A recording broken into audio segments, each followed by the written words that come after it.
February 17, 1986. Across the barren North African desert, a fierce armed struggle was breaking out between neighboring states Chad and Libya, the latest flare-up in a long and complex intermittent conflict over territory and influence that stretched back over nearly 20 years.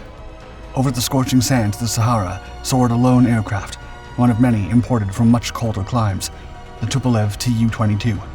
Built in the early 1960s to go head-to-head with the best of Western technology as the Soviet Union's first supersonic bomber, the Tu-22 had now found its way into Libya's arsenal. Rapidly hurtling over the seemingly endless desert towards the airfield at the Chadian capital of N'Djamena to unleash its lethal payload, the stalwart bomber maintained a low profile for more than 700 miles, skillfully avoiding detection by the radars of the Chadian government's French allies. As the plucky pilot caught sight of his target up ahead, his fingers tensed around the throttle as he catapulted the aircraft through the sound barrier. Climbing to 16,500 feet at speeds over Mach 1, the Tu-22 deftly maneuvered into position before dispatching its lethal cargo. Even moving at breakneck velocities and impressive altitudes, the Tu-22 found its mark with 3 heavy bombs, the first 2 destroying the airfield's runway, while the third wiped out the taxiway. Zooming over the flaming piles of rubble below, all the Tu-22 had to do now was make it home. Yet, as N'Djamena's anti-aircraft guns sprang to life, it seemed that might be easier said than done for the bomber once known as the supersonic booze carrier.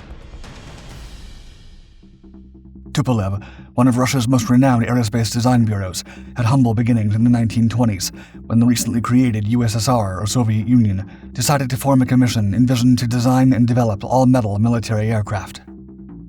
Thus, Tupolev was born in 1922 and established as part of the Central Aerohydrodynamics Institute, the Soviet Aeronautics Research Institution headed by co-founder Andrei M. Tupolev. His company was set up in Moscow and instantly consolidated a design team and the necessary working facilities to build and test aircraft. Some of the early designs from this joint effort were the TB-1 or ANT-4, the world's first all-metal twin-engine cantilever-wing bomber, the colossal 8-engine ANT-20 airliner, and the ANT-25 bomber, which set several records. Tupolev's aircraft increased his prestige worldwide, but it was not enough to save him from Stalin's paranoia and purges of the late 1930s. The famous designer was arrested for alleged acts of sabotage and espionage. Nonetheless, the visionary continued developing aircraft from prison, leading to the introduction of the Tu-2 twin-engine tactical bomber during the initial stages of Germany's invasion of the Soviet Union in 1941. Despite introducing some successful bombers during World War II, the USSR lacked the innovation of American, German, and British aeronautical engineers. This became evident during the post-war. Luckily for Tupolev, the USSR had managed to acquire several American bombers that had landed in the Soviet Union after perilous bombing runs against the Germans and Japanese throughout the war. Thus, Andrei Tupolev successfully managed to reverse-engineer America's most powerful bomber, the imposing Boeing B-29 heavy bomber, capable of carrying nuclear weaponry. He crafted a replica of the B-29, which paved the way for the Soviet Union's first strategic bomber, the Tu-4. This success in the early Cold War became essential for Stalin's desire for an intercontinental strategic heavy bomber that could strike the heart of the United States, the turboprop Tu-95, designated the Bear by NATO. Joseph Stalin was not content with his fleet of bombers and wanted more designs to compete against the West in the arms race. Tupolev quickly obeyed and commenced the development of a jet-powered bomber. This resulted in the Tu-16 medium bomber, a superb aircraft that set the stage for Soviet supersonic bombers. Still, it did not fulfill Stalin's desire for the ultimate supersonic bomber. Nonetheless, Andrei Tupolev's experimental design bureau, the OKB, was already working on a new design that could be used for different combat roles, such as a long-range interceptor, reconnaissance platform, or bomber. It was 1954, and tensions of the Cold War were running high. Tupolev developed a long-range missile carrier, a tactical aircraft called Samolet 98, Aircraft 98, or the Tu-128 Heavy Interceptor. Such a prototype was, in essence, a modified Tu-16, powered by 4 engines to provide it with supersonic speeds. However, it was soon proven the Tu-128 would not reach the desired speeds, leading to a redesign that switched the 4 engines for a twin-engine aircraft, dubbed Samolet 105. After meticulous studies, the prototype was ready by 1957. Supersonic aerodynamics was still humble, and little was known about all the variables that could occur to an airplane flying beyond the speed of sound. The 105, for instance, featured a clean airframe to maximize aerodynamics. This included the main wheels retracting into the fuselage to make the wing thinner, and moving the engines from the wing roots to an unconventional tail-mounted position on either side of the vertical stabilizer to reduce noise, drag, and pitch. To maximize aerodynamics and avoid lackluster takeoff and high-speed landings, Tupolev opted for high-swept wings at around 55 degrees to reduce drag. The Samolet 105 performed its initial flight on June 21, 1958, with test pilot Yuri Alashev at the controls. This first prototype's lackluster performance led to several improvements in the design. One of the most significant changes came from the area rule, which states that the drag experienced by an aircraft moving near or beyond the speed of sound can be minimized if the cross-sectional area along its length changes smoothly, without abrupt changes. Although German-American engineer Richard T. Whitcomb discovered the concept, the Soviets allegedly did so concurrently and applied it to the Samolet 105, slightly redesigning the prototype with a Coke bottle or wasp waist fuselage. This meant the Russian engineers opted for a fuselage that narrowed at the wings and widened afterward to maintain a uniform cross-sectional area distribution and minimize wave drag. It wasn't easy, as the Samolet 105 featured a wing root that was too thick. Nonetheless, the second prototype, Samolet 105A, introduced new landing gear and minor changes to the tail section that allowed the necessary modifications to be made. Its maiden flight was on September 7, 1959, leading to an order of around 20 aircraft before all testing was done. As such, two variants of Tupolev's bomber were produced by State Factory No. 22 in Kazan, the Tu-22B, the standard bomber configuration, and the Tu-22R, a reconnaissance platform. The Tu-22Bs began to roll out in 1960 and were displayed to the public for the first time at the Moscow Aviation Day Air Show in July 1961. NATO initially designated the bomber as Bullshot, but this was deemed improper, and it opted instead for Beauty, which was also rejected for being too kind to the enemy. Ultimately, NATO went with the designation Blinder to settle the matter once and for all. Soviet pilots referred to the Tu-22 as the Shilo, or All, due to its shape. The Tu-22 All entered service with the Soviet Air Force in 1962 and instantly attracted attention due to its sleek silhouette. The bomber was primarily made of aircraft-grade aluminum alloys. It featured a sleek, dart-shaped fuselage with swept flight surfaces, twin Dobrynin VD-7M afterburning turbojets with one positioned on either side of the tail fin, and a tricycle landing gear. The All was notorious for its low middle-mounted wing, swept at a 45-degree angle, except for a graceful and short leading-edge root extension placed alongside the fuselage. Each wing had a noticeable wing fence further out and a spindle-shaped bulge toward the rear to accommodate the main landing gear.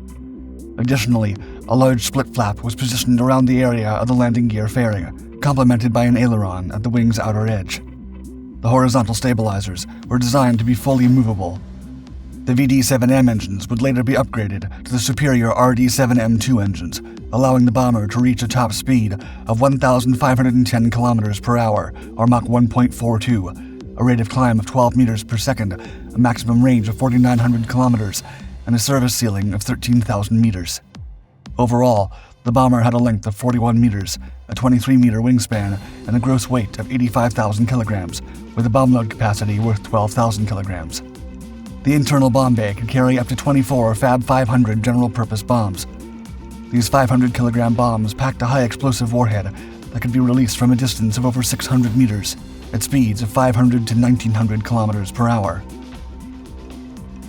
Optional ordnance included a single heavy Fab 9000 bomb, a KH-22 Storm long-range anti-ship missile, or nuclear warheads. For defensive countermeasures, the All featured a remotely controlled 23mm Richter R-23 cannon in its tail. The gunner handled the cannon, which could aim via a closed-circuit camera guided by a Pars 3 Argon 2 radar fire direction system. The bomber had a crew of 3. Inside the cockpit, the pilot sat forward, slightly oriented to the left. The weapons officer sat behind the pilot, and the navigator sat below, inside the fuselage. All of the crew sat in downwards firing ejector seats. Such a position significantly compromised the pilots, for the minimum ejection altitude was over 350 meters, making it impossible for them to survive if an accident occurred during takeoff or landing, the most vulnerable stages of any flight. Contrary to most aircraft at the time, the futuristic-looking aircraft had a unique way for its crew to enter. Each crew member had to be lifted into the bomber using a motorized chair. Soviet pilots were uncomfortable inside the bomber, as it was plagued by handles and levers everywhere, with the central controls that were far away from the pilot's reach. Besides its all nickname, the Tu-22 also earned other fond names from its crews.